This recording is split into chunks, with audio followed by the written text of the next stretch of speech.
When you think of Rowan Atkinson, you probably picture the quiet genius of Mr. Bean, the man who could make the entire world laugh without saying a single word. But what happens when that same quiet genius is suddenly thrown into a conversation that's anything but funny? This wasn't just another talk show appearance. It was a collision of personalities, a live TV moment that reminded everyone that even the calmest people have their breaking point. The lights were bright that morning on The View. The audience was buzzing, expecting a charming, witty interview about Rowan's long and celebrated career. He'd come ready to talk about his latest projects, maybe share a few lighthearted stories from behind the scenes. Nothing controversial, nothing dramatic. But almost from the moment he sat down, something felt off. Across from him sat Behar, known for her sharp tongue and her love of stirring the pot. The chemistry between them was tense. You could feel it even before the first question landed. The opening started politely enough, but then Joy leaned forward with that unmistakable smirk that longtime viewers recognized. And from there, things started to unravel fast. Instead of asking about his new show or his process as a comedian, Joy went straight for something that felt more like a jab than a question. She brought up how most of Rowan's famous characters don't speak much, pointing out that Mr. Bean barely says a word, and even his roles in Blackadder are often restrained. The implication was clear. She wasn't just asking about his creative style. She was questioning his depth as a person. For a second, you could see Rowan processing the comment. He sat perfectly still, hands folded, face calm, but his eyes told another story. He finally responded with that signature British poise, saying that silence doesn't mean emptiness, that sometimes the power of comedy lies in what's not said. It was a beautiful, thoughtful response. But Joy wasn't satisfied. She cut in before he could even finish, suggesting that maybe he hides behind characters because he's afraid to be himself. That line, it landed like a spark in a room full of gasoline. The audience shifted. The other hosts looked uneasy. Whoopi Goldberg tried to steer the conversation somewhere lighter, but Joy wasn't backing down. She doubled down, pressing him harder, her voice taking on that sharp, challenging tone. Rowan, though, didn't flinch. He held his ground. His reply was calm but laced with quiet steel. He told her that being selective with your words isn't the same as hiding. And honestly, you could tell that comment hit deep. At that moment, it stopped feeling like an interview and started feeling like a duel. Joy fired back with a comment that turned the temperature up another notch.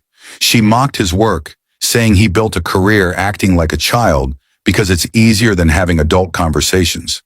That was the point where you could actually feel the room change. Rowan's expression hardened. For a split second, his famous composure slipped, not into anger but into disappointment. He told her that comedy doesn't need to shout to be meaningful, that sometimes the simplest characters say the most about human nature. But Joy didn't want reflection. She wanted reaction. She interrupted again, her voice rising, dismissing his explanation as pretentious nonsense. She claimed that American comedians at least had the courage to talk about real issues, implying that his style was outdated and irrelevant. That's when things shifted completely. Rowan leaned, in just slightly, his voice calm but cutting through the air like a blade. He told her that reducing creative work to geography was a shallow way to think about art, that making something meaningful doesn't depend on where you're from, but on how deeply you connect with people. It was such a classy line, but Joy twisted it, calling him a bumbling British fool and accusing him of perpetuating stereotypes. And that's when the energy changed from awkward to downright hostile. The studio went quiet. Even the crew seemed frozen. And to be honest, this was the point where you could tell Rowan had reached his limit. He didn't raise his voice. He didn't lash out.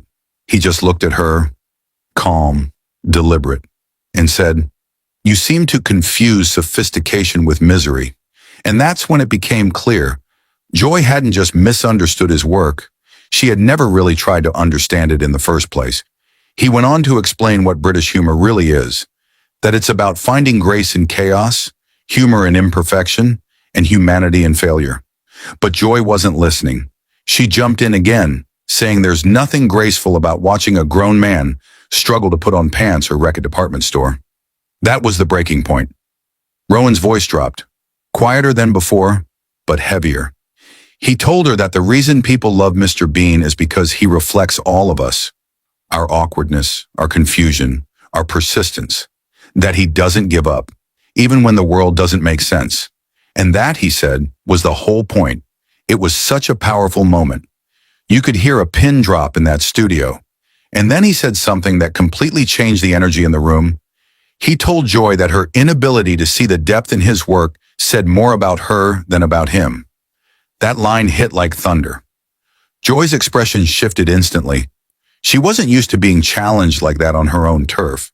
She tried to regain control, listing her accomplishments, her books, her years in television. But Rowan's reply cut straight through it. He said, "There's a difference between occupying space in the industry and actually contributing to it." The entire table went silent. Even Whoopi, who had been trying to keep the peace, couldn't hide her shock.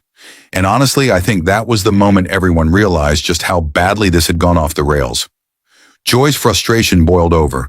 She accused him of being arrogant, of looking down on American television. But Rowan wasn't rattled. He said that real comedy isn't about nationality. It's about truth. It's about connection. He pointed out that Mr. Bean had reached people in over 200 countries, that laughter had no borders, and that the ability to make people smile without saying a word was something universal. Joy laughed, dismissing it with a wave of her hand, saying, "He doesn't talk." A mime could do that, and that's when Rowan delivered one of the most brilliant responses I've ever heard on live TV. He said, "If it were that simple, Joy, why aren't there hundreds of beloved mime characters around the world?" It wasn't just a comeback. It was a masterclass. He went on to explain that silence isn't emptiness, it's precision. That true comedy doesn't depend on language. It depends on understanding human nature so well that you can express it without words. By this point, Joy looked furious. But Rowan wasn't done. He said, "The universal truth, Joy, is that we all struggle. We all make mistakes. We all have moments where we don't fit in. And the reason people love Mr. Bean is because he faces those moments with curiosity instead of cynicism." That line, that's when the audience started to applaud. You could see people nodding, smiling, finally understanding what he meant. But Joy didn't take it well. She accused him of insulting her intelligence. And that's when Rowan, with absolute calm, said, "You've had your minutes, and you've used every one of them to prove my point about the difference between speaking and having something to say." At that point, it wasn't even a debate anymore.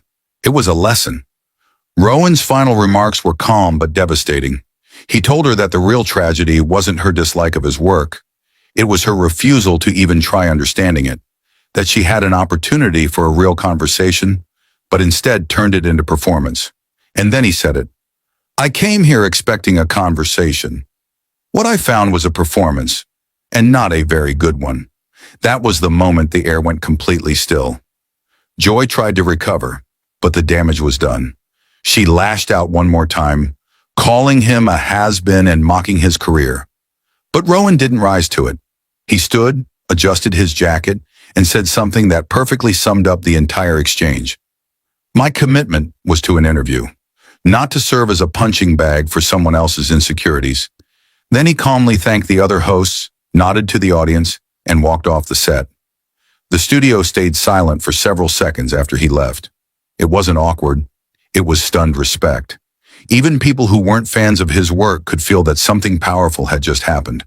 And honestly, watching that moment, I think it reminded everyone of why Rowan Atkinson is so respected. He didn't shout, he didn't insult, he didn't break down.